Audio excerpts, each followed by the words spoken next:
Good morning. Let's see what we got here.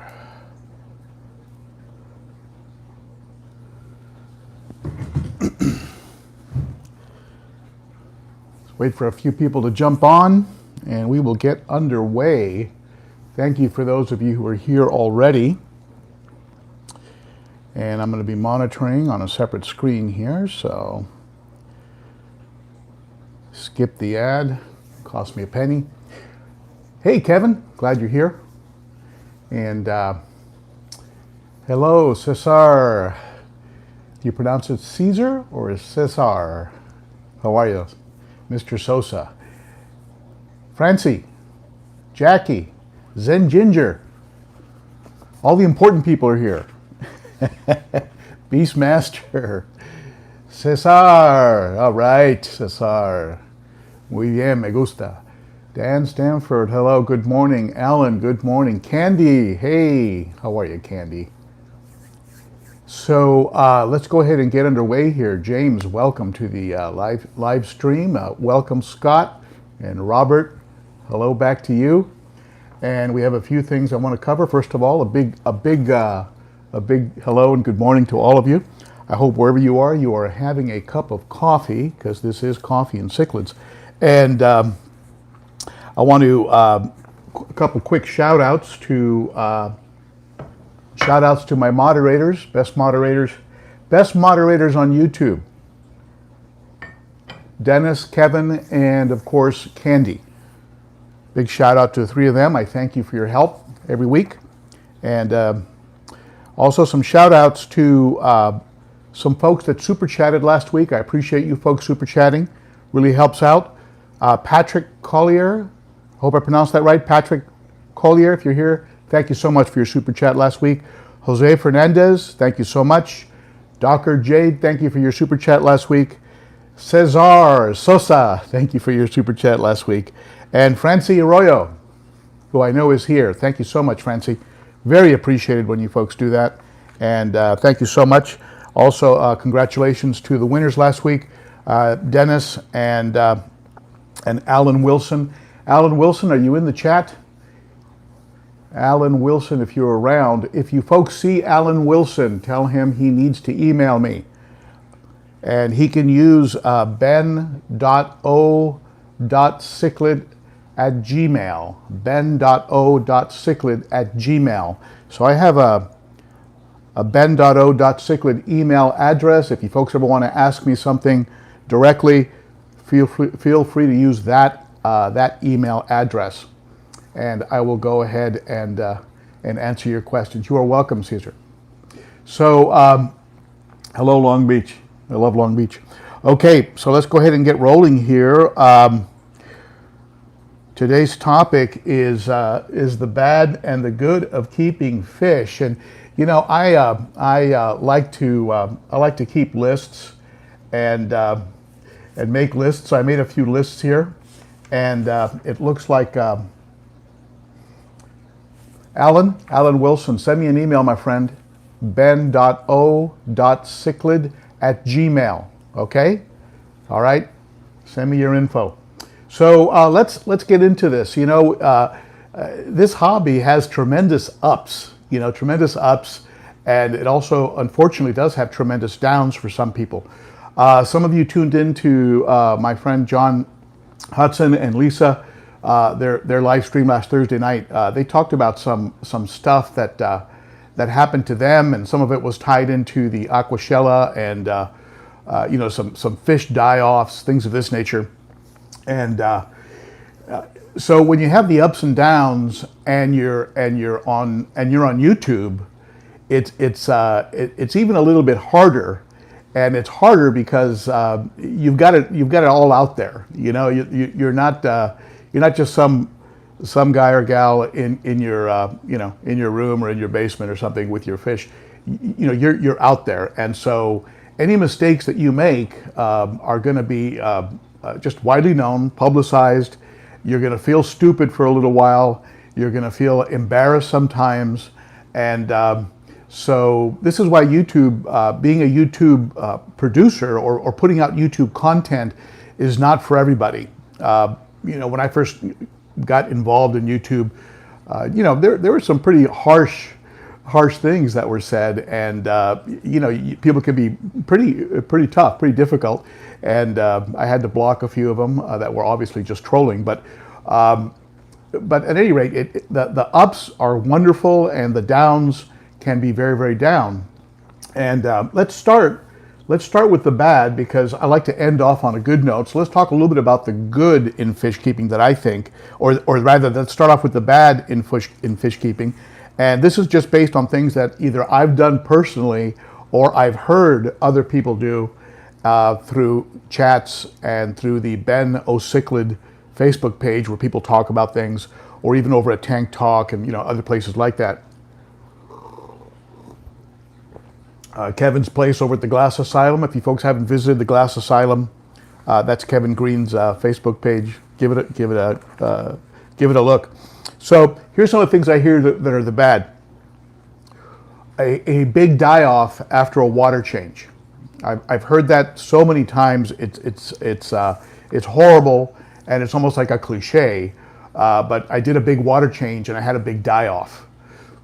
And very often that's related to something that went into the water, either by the city put something in the water, or here's the truth, very often people forget to dose.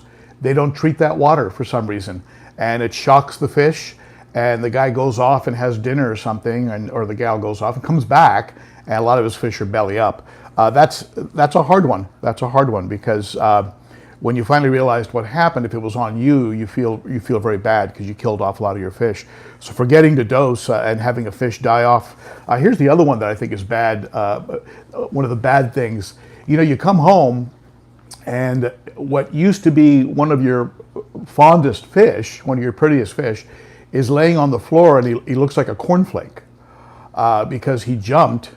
And so jumpers, I think jumpers are, I mean, I've had a couple occasions. One of them I remember years ago when I first got into the African cichlids. I had this gorgeous fish, and I'm trying to remember what he was. I think it might have been a bicolor 500.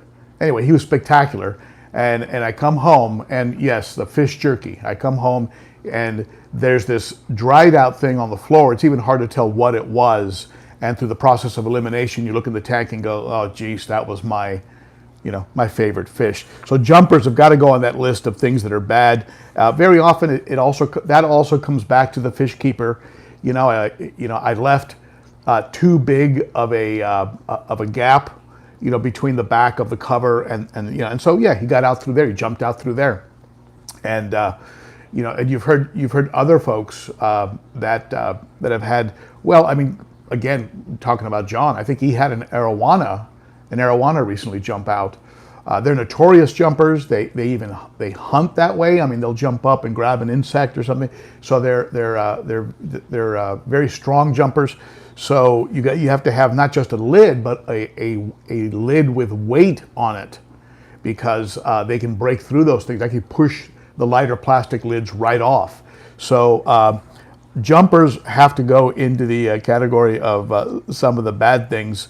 Or mistakes, what I would call mistakes in the hobby, where you leave a lid open or leave too much space, and that's the other thing is bad fish combinations, and I've had I did that. I had early on. I had some combinations that should have never been together, and there's two ways we can learn. We can do some research and put things together, or we can have bad things happen and then go back and try and figure out what happened. So you have these two paths. Some people like to prefer the jump in and then pull back and ask yourself, what did I learn there? As I've gotten older, I've started to do a little bit more research. Originally, I was just, hey, throw them together and let's see what happens. And when people would tell me, either on YouTube or in social media forums or whatever, would say, hey, you know what, those two fish shouldn't be together. And look, hey, they're okay. They're doing okay. They've been together for a while. Come on, stop nagging me about it. They're all right. And, you know, and they were all right until they were not all right. And then, and then then I started finding fish with, you know, part of their tail gone or dead altogether, because one fish was way aggressive. I had the notorious Oratus, you know, I had the mbuna, the Oratus, it looked like a taxi cab, you know, with the black and yellow stripe. And then what happened is it turned out to be a male, so he turned all black, and a beautiful fish, very strong, husky, wide. But you know, if I see an Oratus in a pet store, I'll go to a pet store and see an Oratus in a tank now, and I'll cringe a little bit, you know. They're just killers. Anyway, my fault. I shouldn't have had them in with the fish I had them in with. So bad fish combinations, that comes on the list of bad and learning the hard way. And you know what? All of you out there, and me too, have learned the hard way. We've all made a big mistake and then stepped back and said, all right, you know, what did I learn? And anyone that says they haven't is lying. Here's another thing that's bad in the hobby, and it's trolls. And these are folks who don't help anybody. They just come onto they come onto websites and all they do is criticize, and they don't really help new fish keepers. They don't help people to learn. They just simply are just attack dogs, and their lives are in pretty bad shape to want to play that game. But trolls, that's one of the bad things. If you put yourself out on social media, which of course I do and a lot of you do, you're going to run into these characters.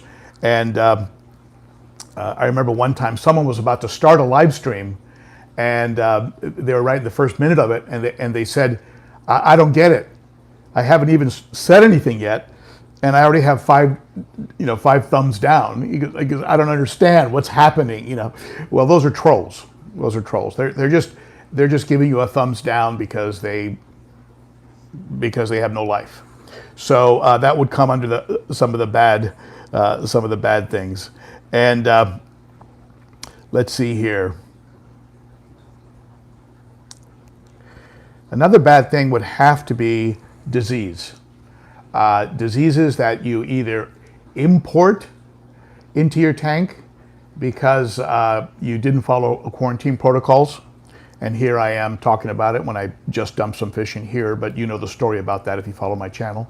But I have a fish right now, by the way, that I am quarantined. You'll be proud of me. I went to go pick up some charcoal, okay? And I'm deviating a little bit here, but bear with me. I went to pick up some charcoal. If you remember, I put some meds in this tank because I put some fish directly into it. So just as a safeguard, I put some medication, some general cure in the tank behind me, and I did 2 rounds of general cure. I did a nice big water change, and everybody's fine. Everybody's doing great. But you know, after you do medication, you want to get rid of the residual medication. So first of all, you don't want pristine or Purigen, rather. You don't want Purigen or any kind of a chemical filter of any kind or charcoal in your filtration when you medicate. I talked to a person a few weeks ago. They said, "Hey, look, I've been treating for ick. Nothing is happening." I said, "What do you have?" Well, he had carbon in his filter. Take that carbon out of there. It's pulling the medicine out of your tank. Your medicine's going to be pretty ineffective. So, at any rate, I usually don't use carbon in my filters, but I'd put some medication in this tank. So I went out and I bought a bag of carbon, and I went to a local fish store. It's called Tropical Imports. It's in Glendale, California, and I bought a nice big bag of charcoal, and I put it in a micron bag like this. I just buy it loose, and I put it in a micron bag. You can pick up these micron bags on eBay, and saves you a lot of money when you do it that way. I gave it a good rinse, and I put it in the tank. But the mistake I made when I went to the fish store is I took a look at the fish, And it's always a risk when you do that. And so I ended up coming home with this 5-inch dragon. It's like a dragon blood with a white face. And I'll show you this dragon blood with a white face when he comes out of quarantine. He's in the 30-gallon right now in quarantine. And I think he's a very pretty fish. Kind of reminds me of the discus I used to keep. These one type called a watermelon that used to have a white face and a red body. And just a beautiful fish. So I go in for a $10, a $10 bag of charcoal. I come out with a receipt for $70. And so, anyway, you know the drill. If you go into a fish store, you're at risk. So, at any rate, so disease is got to be one of the biggest bads, one of the biggest downers in the hobby, and there's a spectrum, of course, from from things like your ick, which you can get under control pretty quickly if you're treating it correctly, all the way up the spectrum into things like your very stubborn parasites that just sort of emaciate your fish, and the colimaris type, what's called gram-negative type bacterias that destroy or can wipe out a tank in a relatively short period of time. And if you Google or go onto YouTube and just type in the name of certain diseases, you'll see videos of people who were just wiped out. Their tanks were wiped out, and they had to make a choice. Do I come back? Do I restock and come back? Or do I give up on the hobby? And some people have been knocked out of the hobby by disease. So that's got to be one of the bad on the list of bads. And I kind of touched on this other one here, aggression. Certainly for the African cichlid keeper, and I talked about this in a little video I released 2 videos ago, where I say he didn't make it, goodbye, and I talked about my Autopharynx tetrastigma, and he basically, I mean, I'm not sure how much longer he would have lived because he was pretty old, but he didn't really have to be taken out, and but that's how these fish roll. They are when a fish appears weak, they take it upon themselves to pile on, and so they piled on that fish just like they piled on the polystigma before that, and knocked him out of the pecking order. So at any rate, that's aggression is got to be in that list of bad things, and it certainly has had an impact on me, and it's had an impact on anyone out there who keeps African cichlids. For those of you who have just jumped on, hey, welcome to the live stream. I'm glad you're here, and be sure to share, and if you like it, give it a thumbs up. I appreciate the thumbs up. I like that. And also, if you missed the shout outs, thank you to those who did the super chats in the last live stream. One other thing that I see sometimes that I've got to put into the category of the bad is people who get overwhelmed. And I see this sometimes where a person takes on too many tanks. I'm at 4 and sometimes 5 if I needed to bring a 5th tank into play. But I'm at 4 tanks right now, and that's plenty for me. 4 is and that takes a good part of my afternoon or a good part of my morning and early afternoon every weekend, and so. But there are some people out there. Some people out there have 10 tanks, 20 tanks. Some people have 30, 40 tanks. They put in more sophisticated water chain systems, things of this nature. But I see people are chiming in. Go ahead, comment. How many tanks do you have? How many gallons do you have? I love reading these comments. After this is over, I go back and I read everybody's comments on the ongoing chat.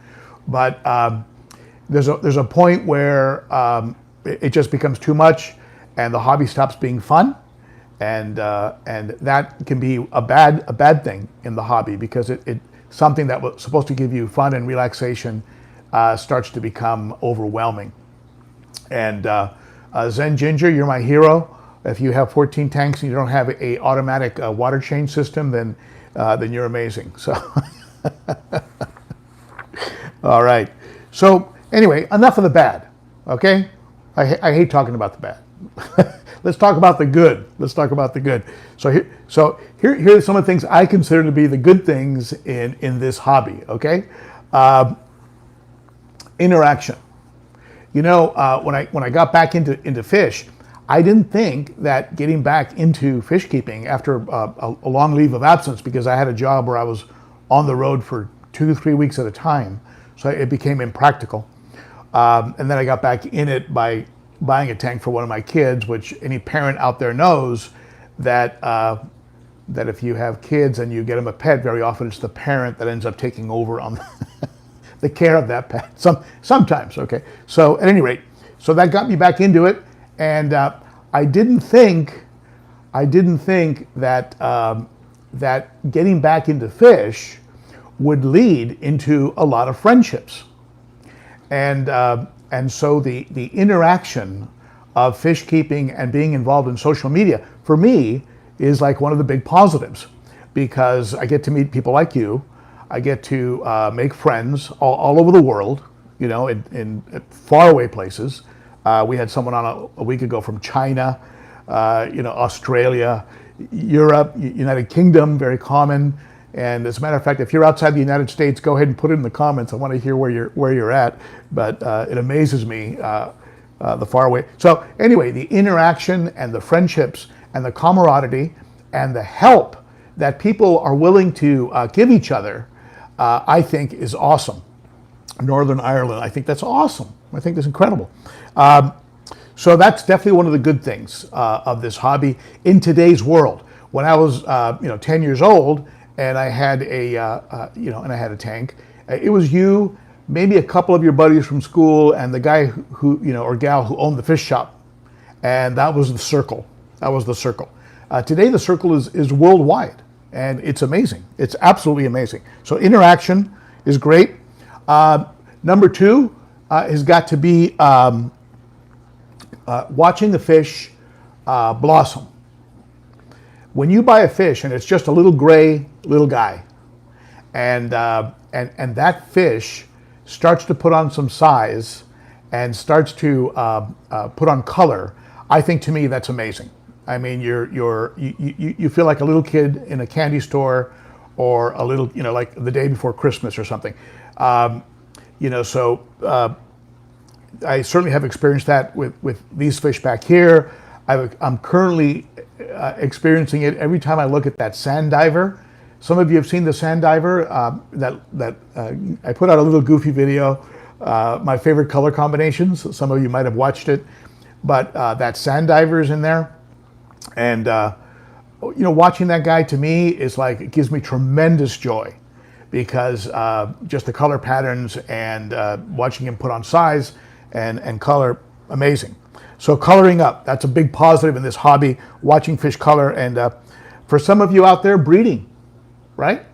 Some of you out there love the whole process of, especially with these guys, the mouth brooding cichlids, where that female's carrying those eggs for 3 weeks, and all of a sudden you get this explosion of fry.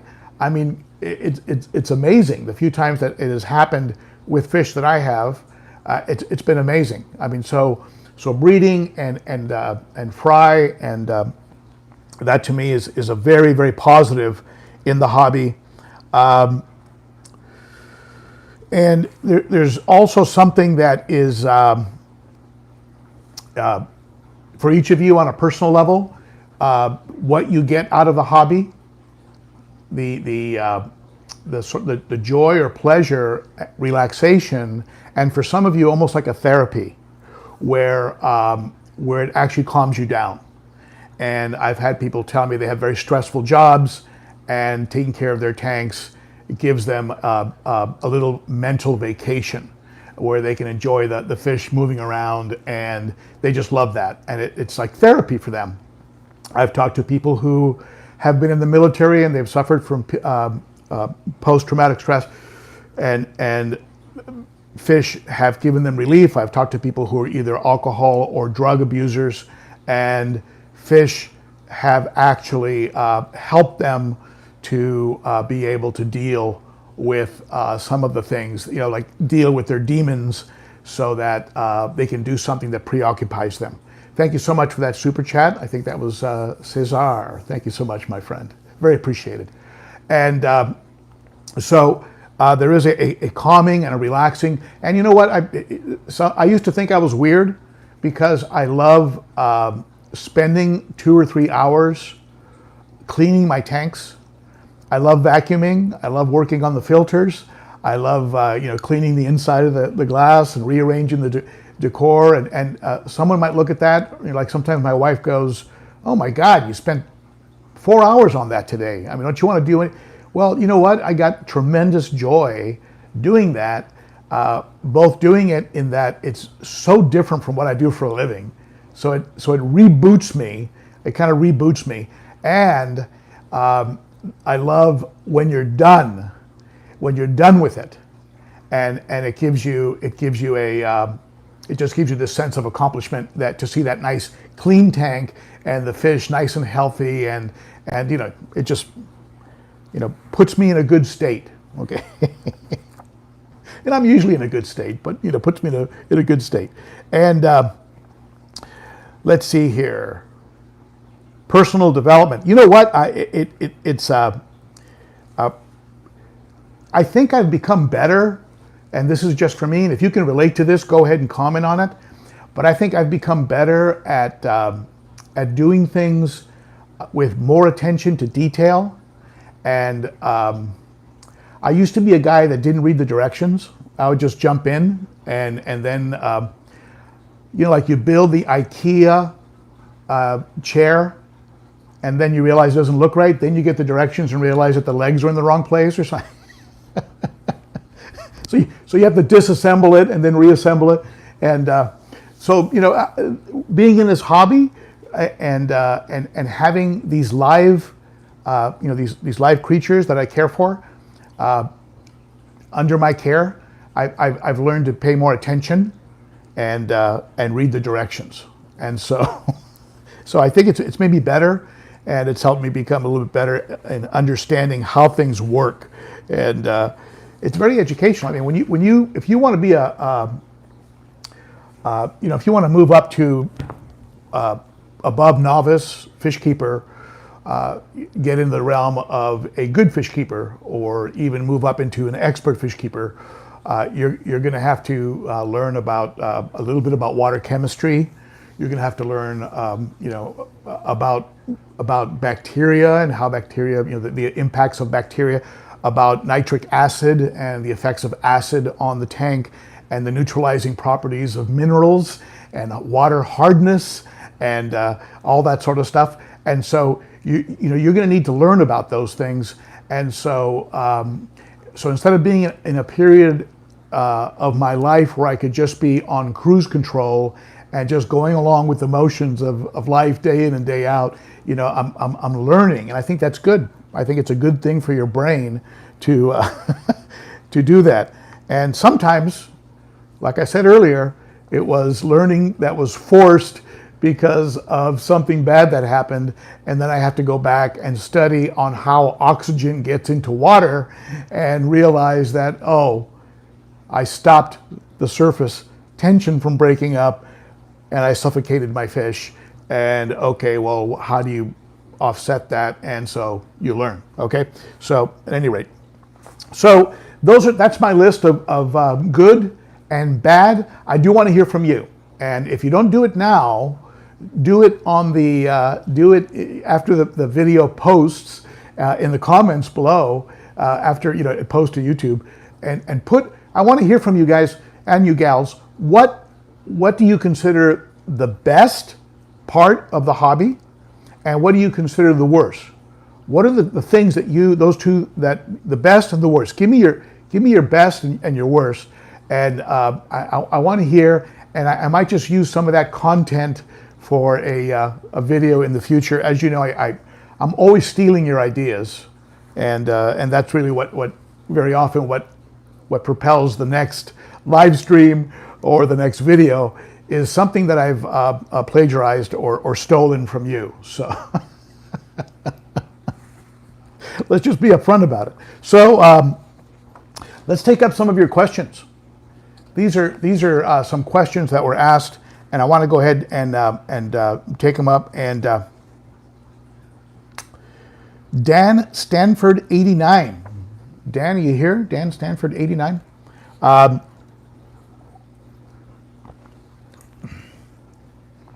the way, I checked my Teespring. I rarely go to Teespring. Those are the guys that sponsor. Below my video, there's a t-shirt you can buy and a coffee cup. And I noticed that some of you have bought coffee cups. And I want to thank you for that, because now you can have coffee and cichlids and be drinking out of a Ben.o.cichlid coffee cup. So, and I have ordered one because it's sort of idiotic for me to be drinking coffee out of anything other than a Ben.o.cichlid coffee cup. So for those of you who've gone to my Teespring and ordered a coffee cup or a t-shirt, thank you so much.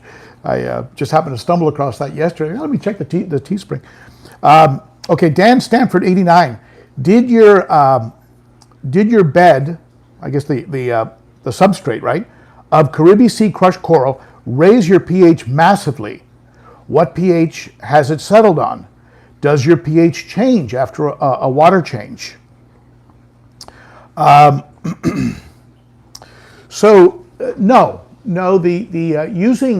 Using the Caribbean Sea and using these crushed shells and coral behind me, which is the Caribbean Sea Eco Complete Cichlid specific.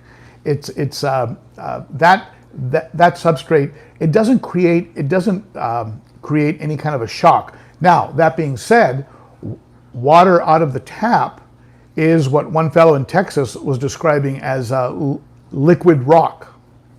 Liquid rock, he called it, I think it was. Liquid stone or liquid rock. We get water, very, very hard water here in Southern California. So I'm already in the 7s out of the tap.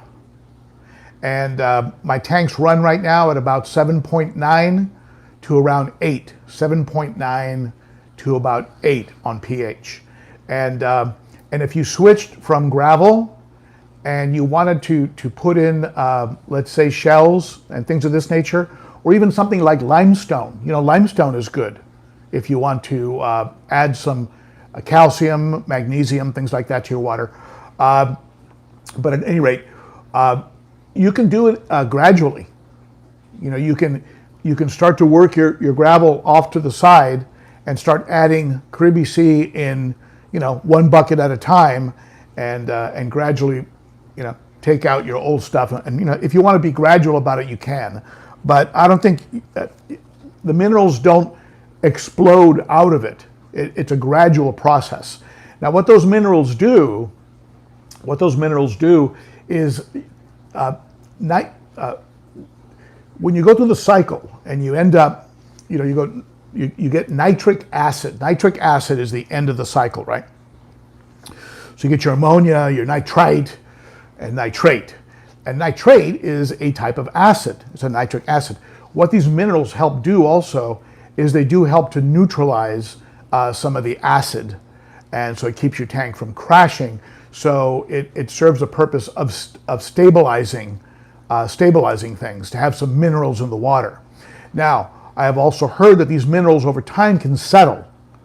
They can settle. So this is why you want to do water changes, because your water changes very often can reactivate, remineralize, and it's important to have those minerals in the water column. Okay, so let's see here. Manuel Puentes. Oh, this is a guy in Oklahoma. Did anybody take those 23 free cichlids? He was offering 23 free African cichlids. And he was in Oklahoma. Did any of you guys take him up on that? 23 free African cichlids in Oklahoma. From Manuel Puentes. Well, I hope somebody took advantage of that. Okay, Troy Visser. Am I pronouncing that right? Troy, or maybe Troy Visser, V-I-S-S-E-R, Troy Visser. Regarding the rapidly setting up a QT tank. So this is like all of a sudden you notice one of your fish needs to be quarantined, needs to be put separate, needs to be separated. He says have lots of bags of biomedia ready. And that's what I did. That's what I do. I have these Brightwell NO3. They're called Brightwell NO3. I have a block and I have cubes in the sump behind me. I have about, I don't know, a big handful of the cubes, a jar of the Brightwell cubes. So, and you can keep those, I keep them loose, but you can also keep them in a bag like this, one of these micron bags. And you pull the bag out of the sump or out of the tank it's sitting in, and you just drop it into your QT tank, your quarantine tank, throw an air stone and you're good to go. That tank is ready. Just be sure that the water is treated. Use tank water, that works. Don't put it into tap water because you'll kill the bacteria, okay? So don't do that. So good. That's a good point, Troy. That's a good tip, okay? Reggie Holland asked if an FX6 was too much for a 20-gallon long. FX6, that's a lot of filter for 20 gallons. What do you guys and gals think? An FX6, you can turn the flow down. You can restrict the flow so that your fish are not being blown against the opposing wall, pinned, against the wall. So you can go ahead and adjust the flow on an FX6. If you get a real good deal on one, put it into your 20 long, adjust the flow so it's not overwhelming. And then when you go get that 125, which if you have cichlids, you are going to go get a 125 eventually, don't fight it. And then you have a filter that you can put right onto your 125 and you'll be okay. But an FX6 opened up all the way on a 20 long, I think that's too much. I think you're going to end up with you're going to be pinning those fish against the wall or blowing them around too hard. And so, yeah, I don't think so.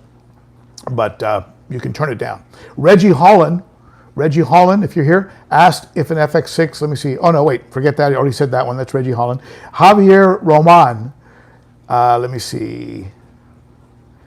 Oh, Javier Roman mentioned that he had live plants with cichlids. And that to me was because of what I went through. And if you folks check on my channel, you'll see a video called The Truth About Live Plants in a Cichlid Tank. And I followed the advice of some prominent YouTubers. I bought about $100 worth of Anubias, which is supposed to be bitter and not appealing to cichlids. That was the story. So I bought all these Anubias. I use super glue gel. Super glue gel is safe for aquarium use. And you can super glue the rhizome section, that little hard part of an Anubias, where the little stringy things come out of, the little stringy roots come out of. That rhizome, you can glue that to decor and to rocks using super glue gel, the original. And after about an hour or two, you can put it in your tank. It's safe. It will not harm the fish. And do your own research on it. Be sure you buy the right stuff if you do this. But I did that, and I had this beautiful 135 that was full of these gorgeous Anubias plants. And it was fine when the fish were an inch or two, 3 inches. When they got up to around 4 inches, they shredded the plants. And so Javier, if you have plants, living plants that look good and are flourishing in with cichlids, I want to know your secret. I want you to definitely comment below and tell me what you're doing, because I have not been able to do that. So Soy Sky. Now, I'm assuming Soy Sky that your name does not mean soy like soybeans. I think maybe you're Spanish and you're saying that you are the sky, like a Spanish milk carton, soy milk. I am milk, soy milk. Soy, how long do you treat for internal parasites? I don't know. Is there I don't know. Is there a particular time period you treat for internal? I think you treat until you see I imagine until you are convinced you don't see stringy poop, the fish are eating, the stomachs are no longer caved in, and soy Ben. Soy Anthony. So I imagine you would treat until you no longer see the symptoms of parasites. Now, if you see a fish that is demonstrating the symptoms of parasites, sunken belly, stringy poop, things of this nature, I don't suggest you quarantine that fish, because parasites are something that if you've got them, you probably have them tank wide. So you might as well treat the whole tank and start dosing that tank. And when you stop seeing stringy poop and you stop seeing a collapsed stomach and your fish start eating again, I think it's pretty safe to assume that it's okay to stop. Now, that being said, read a bunch of soy comments now. So that being said, be sure to read the instructions on whatever parasite, whatever parasite medication you're using, and definitely follow those instructions exactly, because I'm just as Evan Alexander IFG likes to say, I'm just a stranger on YouTube. So all right, Don Gallagher, he heard high nitrate levels can cause stringy poop. Now this ties into that last question. Have you heard of this? Have any of you heard that high nitrates can cause stringy poop? I've never heard that. Doesn't mean it's not true.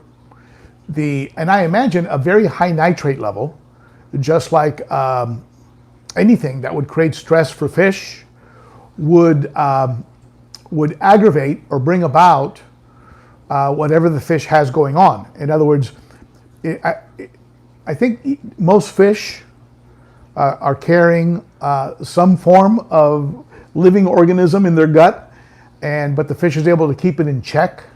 But under stress, that organism, the fish can become weakened, and that organism, that parasite, can start to take over, can build up and duplicate, and so is it the high nitrates, or is it the stress that's just aggravating a condition that the fish was already predisposed to because he was carrying around those? I've heard that every living person carries the seeds of cancer.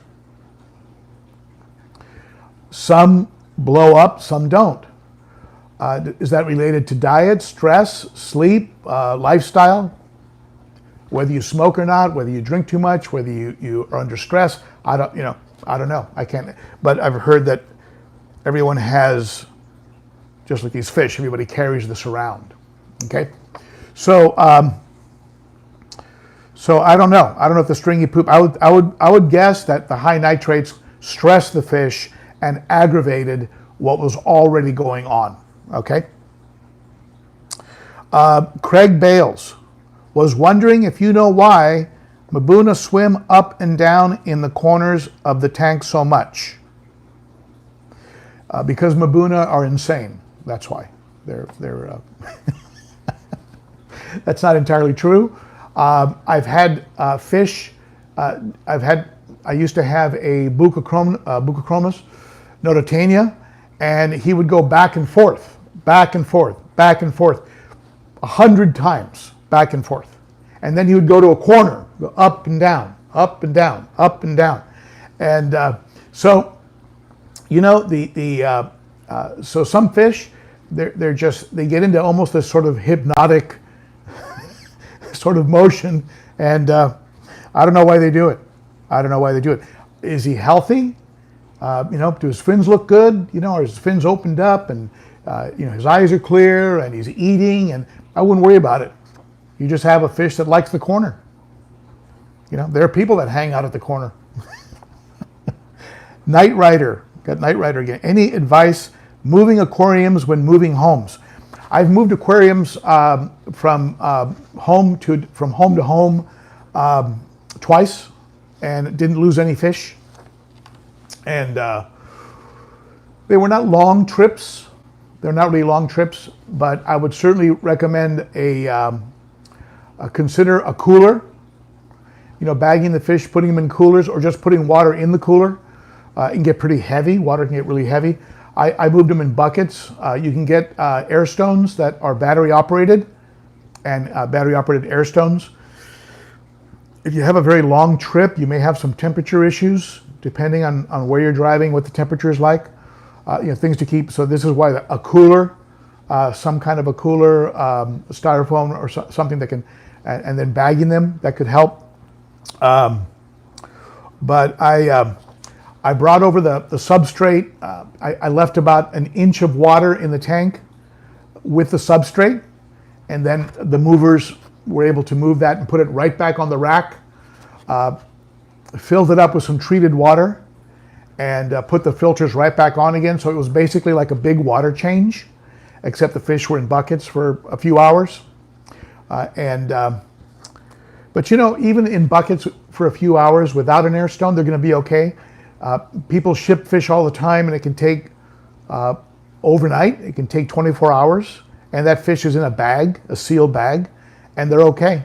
You get them, they recover, they're fine. They're a little weak when you get them, but they're okay. So if you have a real long trip, you're going to need.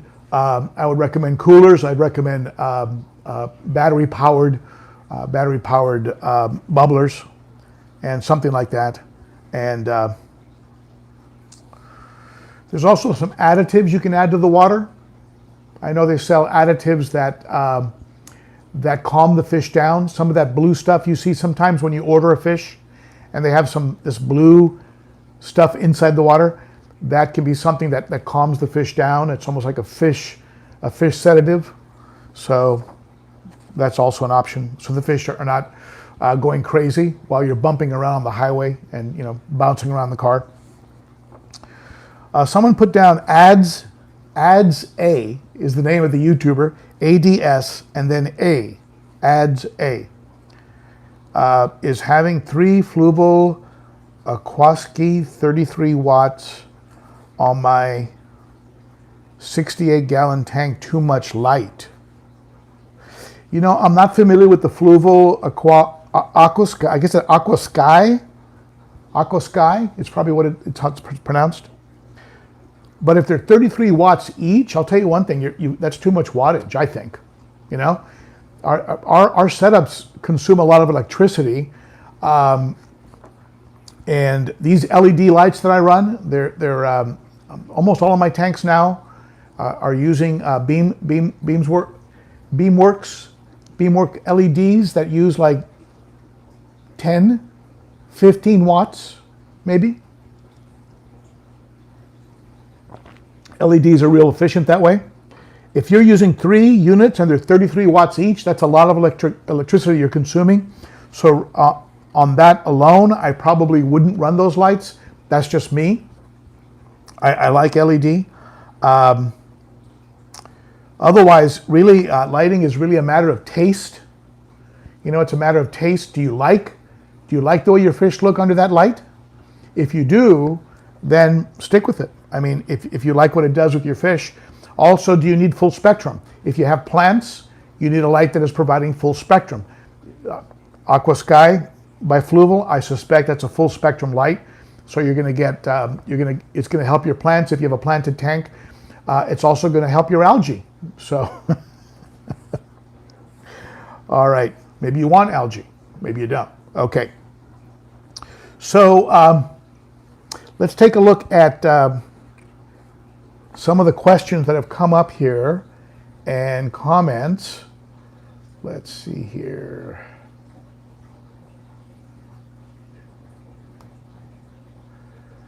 Let's see if I can get some of these questions that have come up today. If you have a question for me, go ahead and ask it now. I'll go ahead and try and take them up in live time. So go ahead and ask any questions you would like. And for those of you who've given this video a thumbs up, thank you so much. And thank you again to my mods, Candi, Kevin, and Dennis. And let's take up some live questions. If you have a live question, go ahead and I will address it. 10 days is fine, feed lightly. Okay, I see conversations are going on. What are the plants behind you from Duke City Aquariums?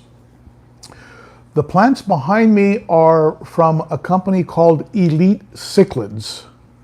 Elite Cichlids.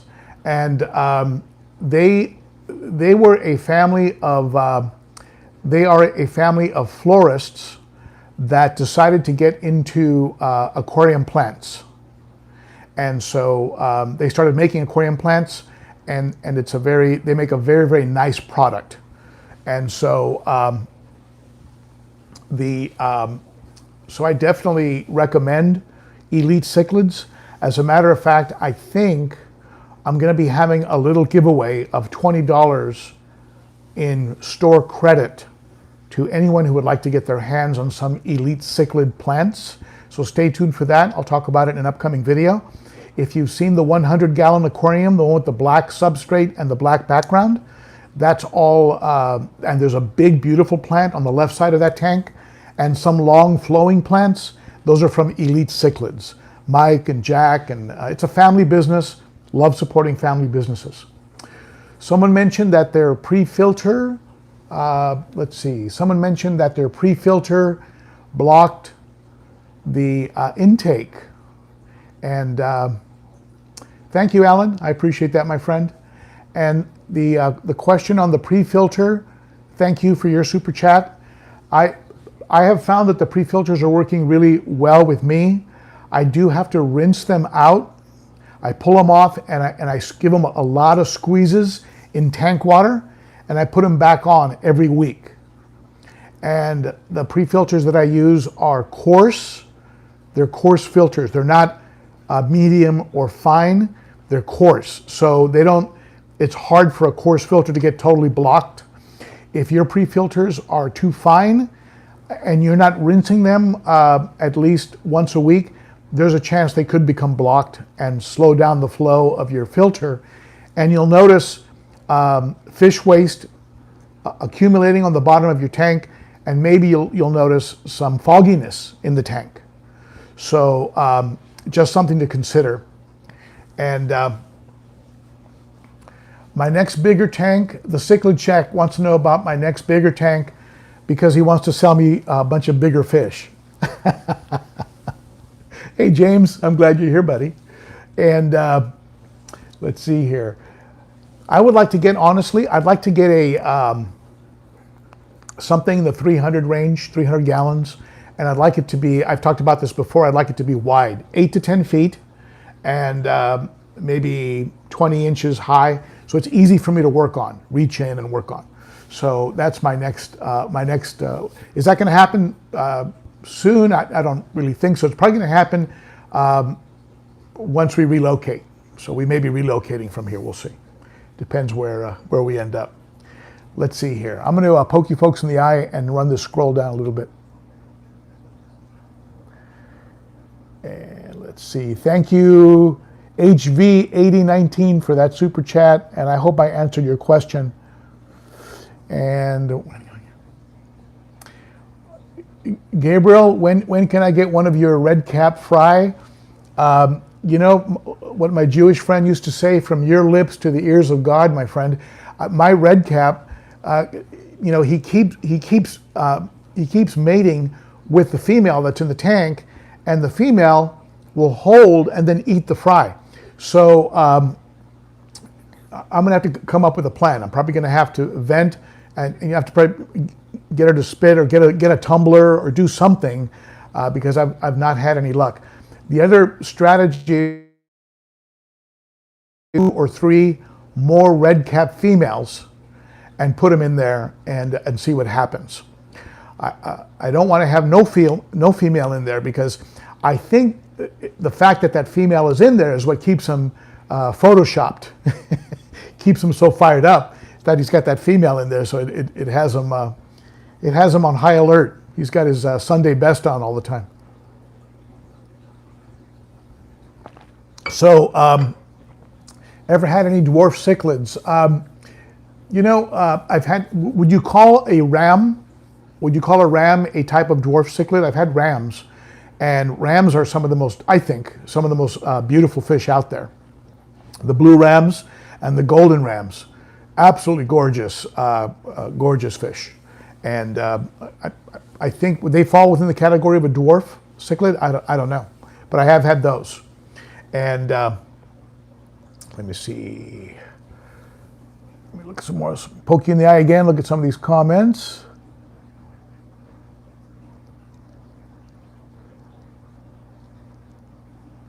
Yeah, someone got a fish beat up, Elethrinops. I'm sorry to hear that. And